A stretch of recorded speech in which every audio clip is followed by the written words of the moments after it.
the Phantom Fleet. The brilliant emerald glow of plasma fire illuminated the darkness of space as the last human cruiser erupted into a cloud of superheated gas and fragmenting metal. Admiral Therax of the Caldarian Empire stood on the command deck of his flagship, the Inevitable Dominance. His four eyes narrowed in satisfaction as he watched the destruction unfold on the massive holographic display. "The human resistance is broken," announced Subcommander Vex, her scaled skin reflecting the blue light of her console. "Their main battle fleet has been eliminated. Casualties minimal on our side, Admiral." Therax's mandibles clicked in approval. "As expected, the humans fought bravely, but their technology is primitive compared to the might of the Empire. Prepare a report for the Emperor. The human threat has been neutralized." The bridge crew worked efficiently around him, their movements precise and practiced after centuries of imperial military tradition. The Caldarian Empire had ruled the Orion Arm for over 3,000 years, their technological superiority and disciplined military unmatched by any species they'd encountered. The humans, despite their reputation for unpredictability, had proven to be no different from the dozens of other species that had challenged imperial authority and failed. "Send recovery drones to collect debris for analysis," ordered Therax. "I want confirmation that their flagship was destroyed." "Yes, Admiral," responded Vex, "though our sensors indicate with 97.8% certainty that the vessel designated humanity's hope was among those eliminated." The massive Caldarian nodded, his rigid exoskeleton creaking slightly as he turned toward the tactical display.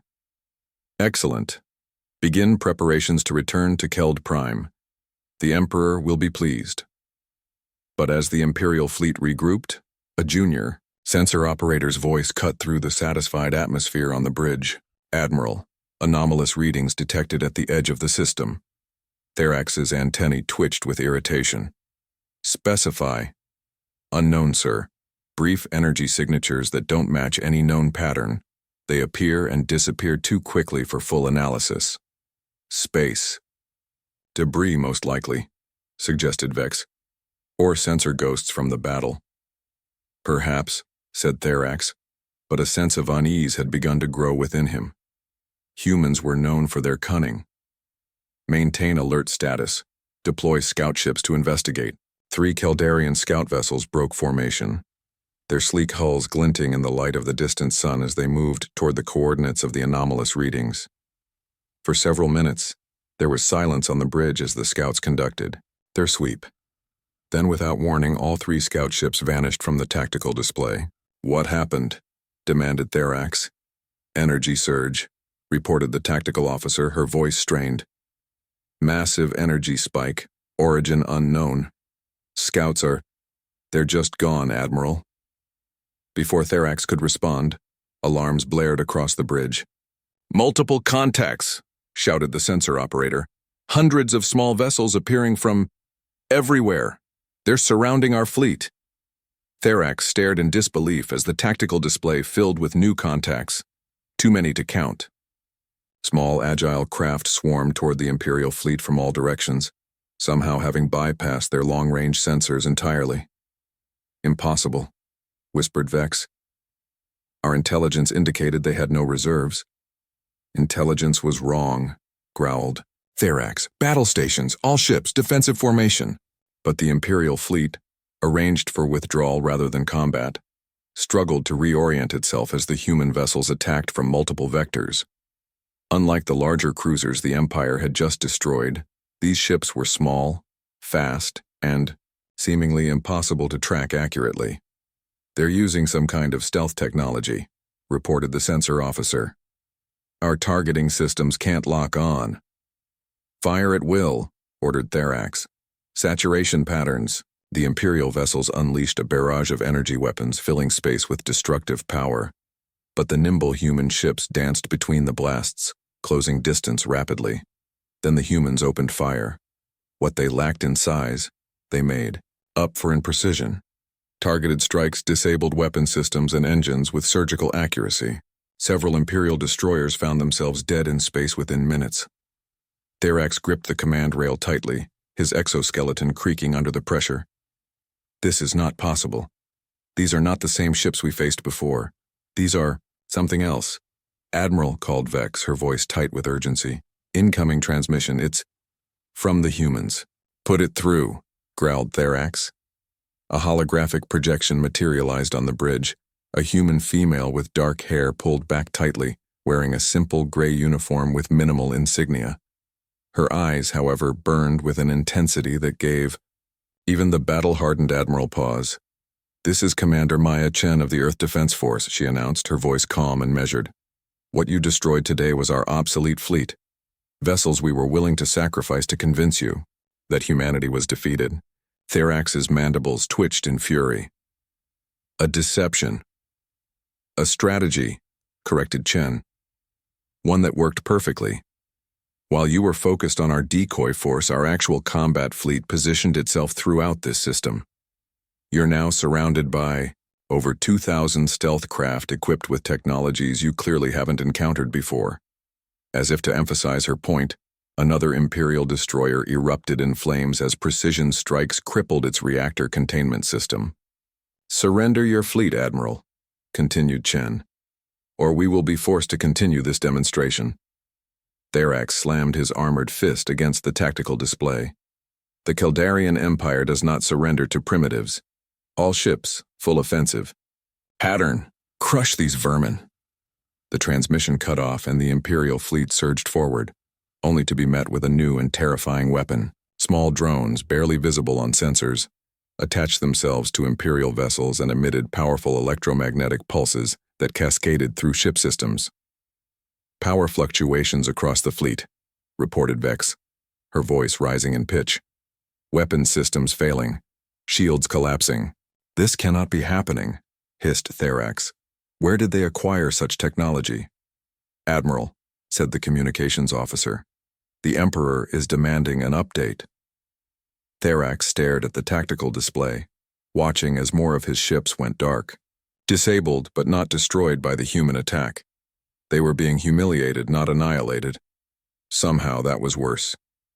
"Tell the Emperor," he began, then paused as the inevitable dominance shuddered under a precision strike that disabled its main engines.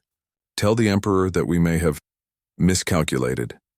12 light-years away, deep within an asteroid field that the Kaldarians had dismissed as uninhabitable, Commander Maya Chen stood in the heart of humanity's actual command center, a massive facility carved into the largest asteroid and shielded from detection by technologies the Empire had never imagined. "Phase 1 complete, Commander," reported her tactical officer. "Imperial fleet neutralized with minimal casualties on both sides."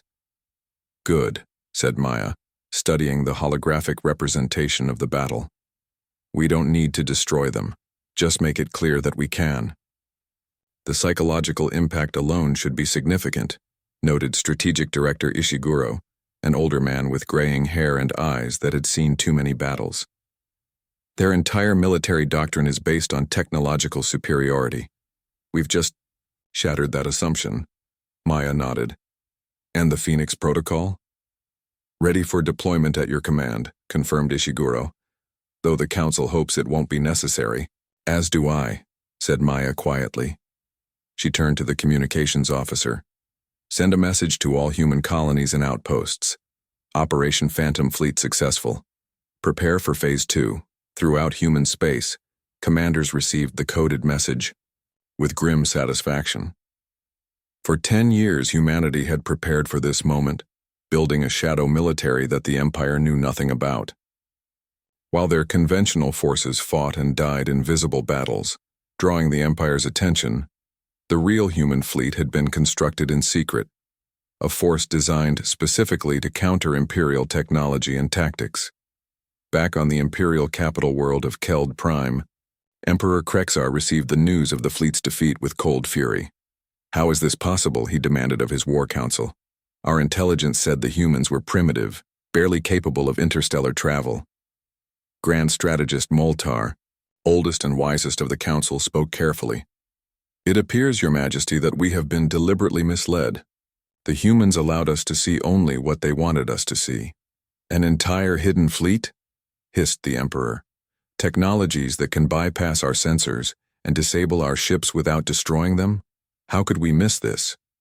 The humans are different from other species we have conquered, said Moltar. They think differently. They planned for defeat from the beginning, used it as a strategy rather than trying to avoid it. The Emperor's eyes narrowed dangerously. What you're describing is not primitive thinking, Moltar.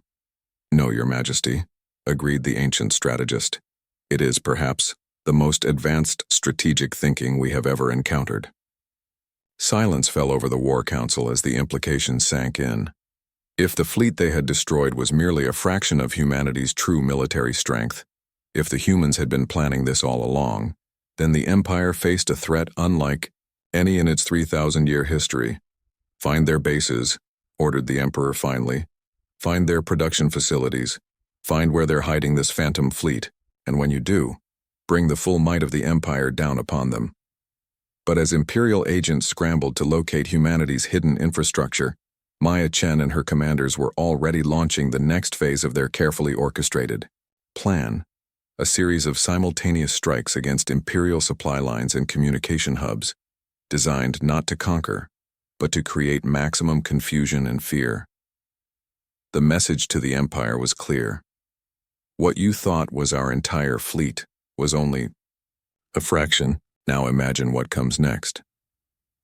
The Phoenix Protocol Admiral Thirax stood rigid before the Imperial War Council, the luminous patterns on his exoskeleton dim with shame.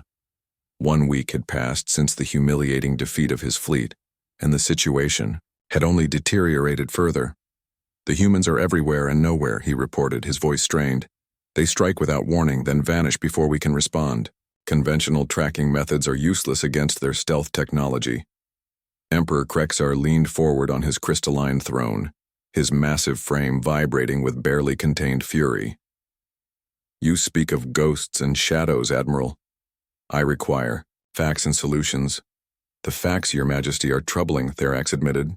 In the past week alone, humans have disabled 37 supply convoys, destroyed 14 communication relays, and infiltrated the defense networks of 7 Imperial worlds.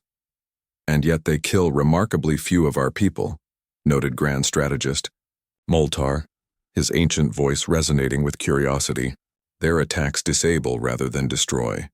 They take great care to minimize casualties. A weakness we can exploit, suggested General Vrex, commander of the Imperial Ground Forces. Or a deliberate strategy, countered Moltar. They are showing restraint not from compassion but calculation. They wish to demonstrate power without provoking our full wrath. The Emperor's secondary eyes blinked in agitation. They already have our full wrath. I have authorized the deployment of the entire Imperial fleet. Why have they not been crushed? Because we cannot find them, Your Majesty, said Thirax.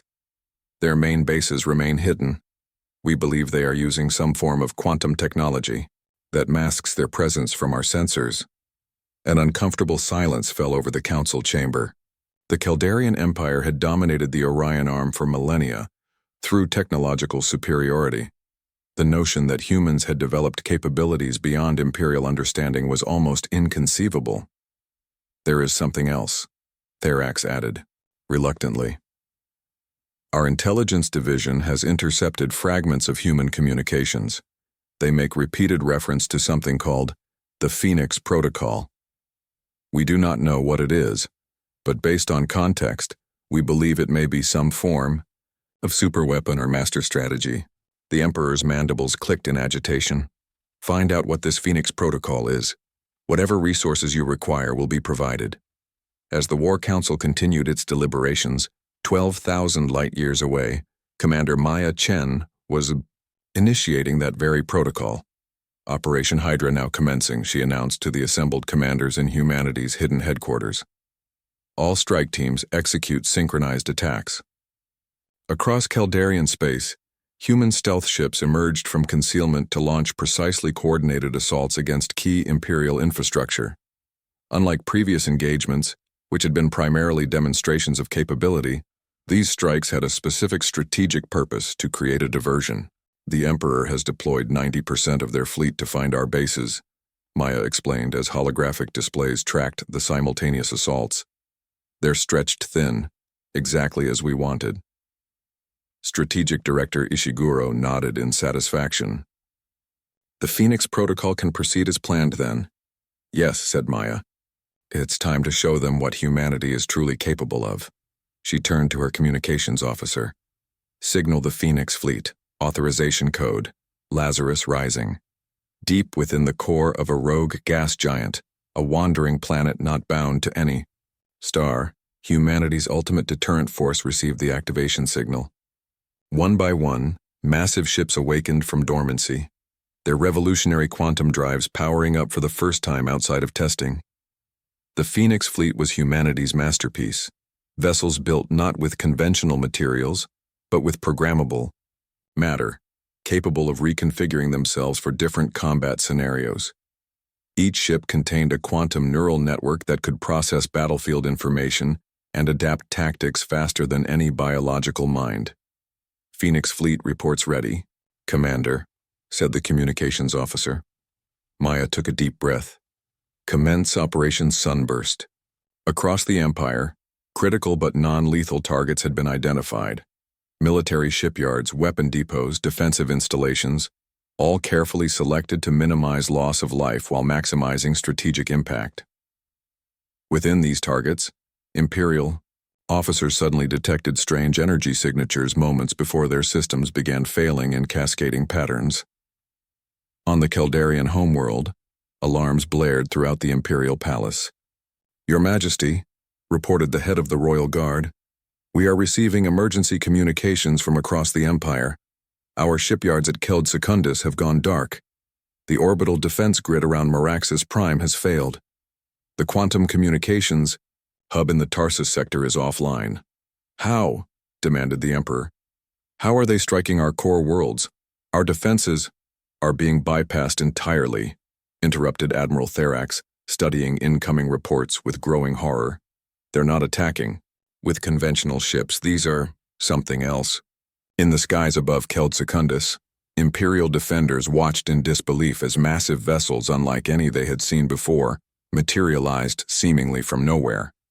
These ships, if they could even be called that, shifted and reconfigured themselves, continually, making targeting nearly impossible. The Phoenix Protocol, realized Therax. It's not a weapon, it's an entirely new form of warfare. On her command deck, Maya watched the operations unfold with grim satisfaction. Status report? All Phoenix vessels performing at optimal capacity, reported her tactical officer. Imperial defenses are ineffective against the quantum field disruptors. We have achieved functional control of 26 strategic targets. Any casualties? Maya asked sharply. Minimal, Commander. The disruptors are working as designed, disabling technology without harming organic life. Maya nodded, satisfied. Begin Phase 2. Transmit the message to all Imperial command channels. Throughout Kaldarian space, on every Imperial frequency, the same transmission appeared. Maya Chen's face calm and resolute.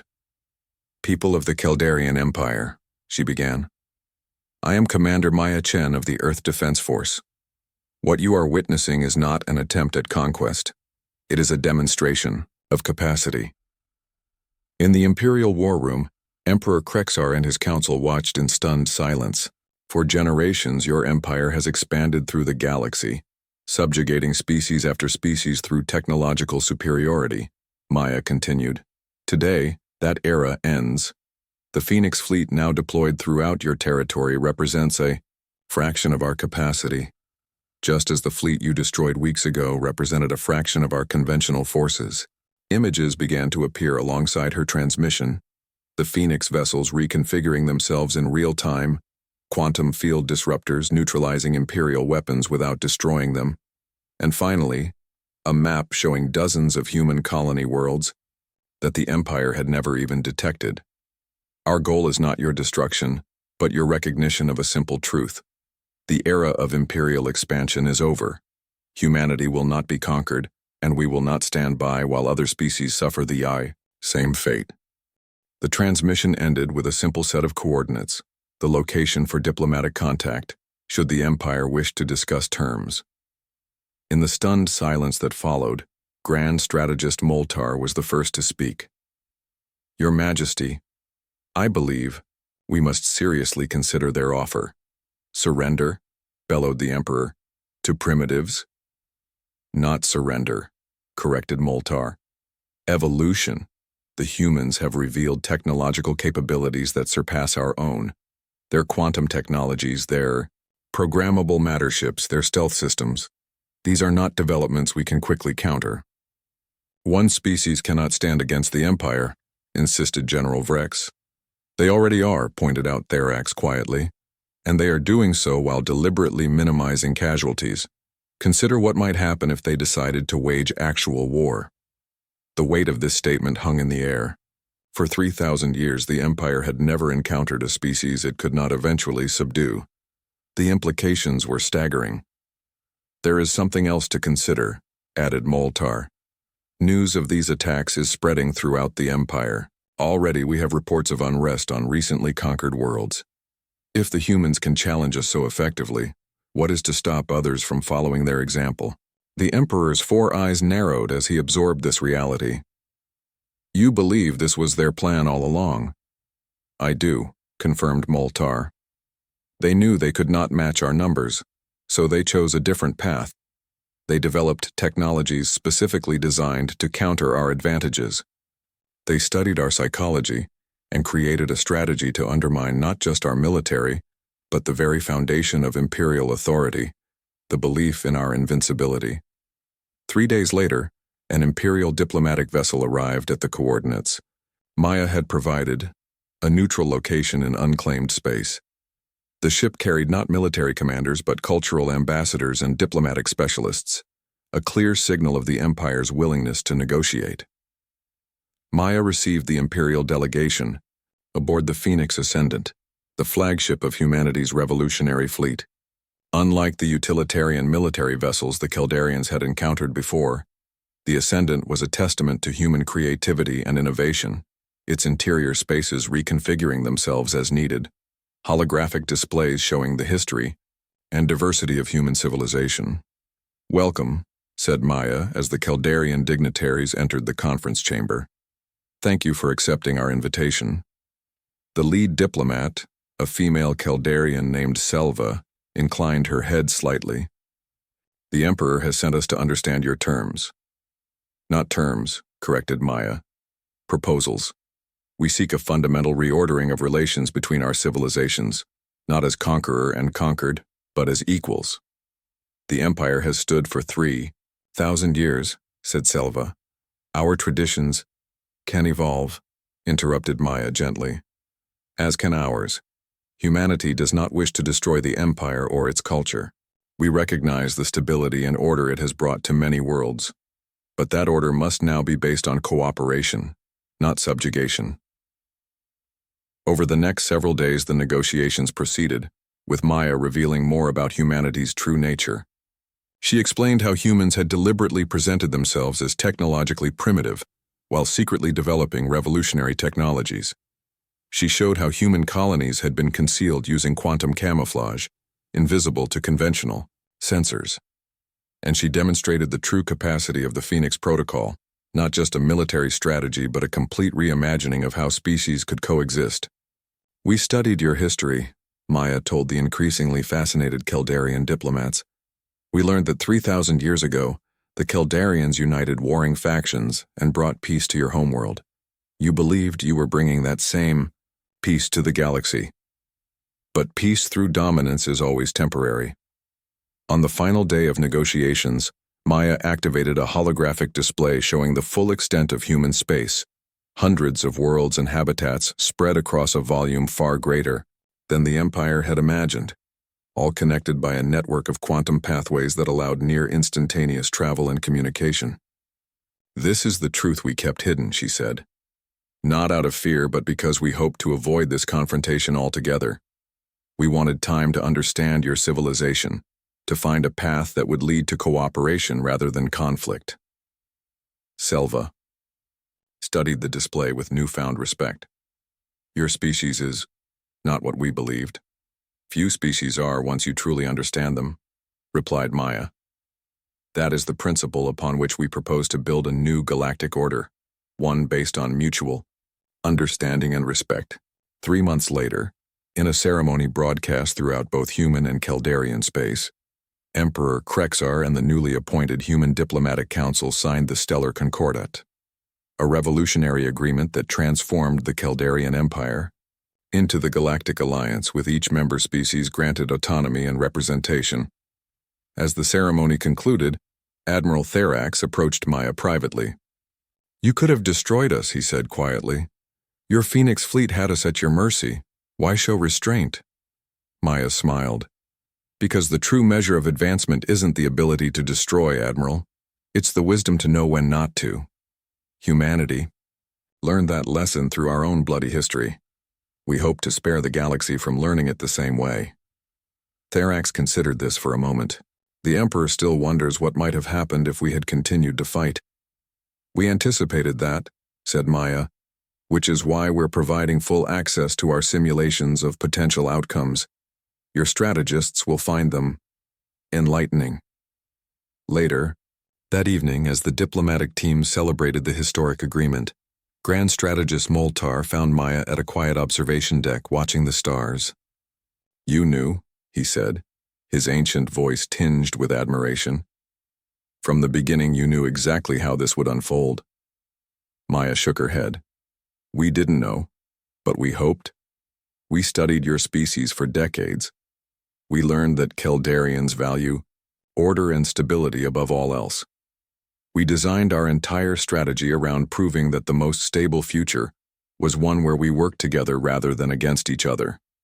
"A remarkable gamble," observed Moltar. "The alternative was unthinkable," Maya replied. "An endless cycle of escalation and retaliation that would have cost billions of lives.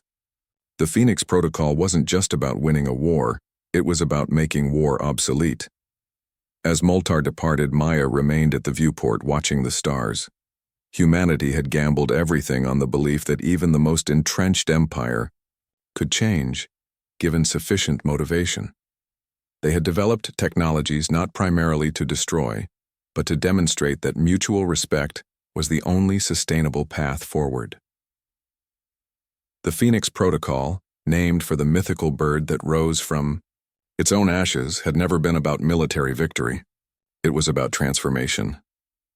And as Maya watched representatives from dozens of species mingling in the reception hall behind her, she allowed herself to feel something that had been in short supply during the long years of preparation and tension.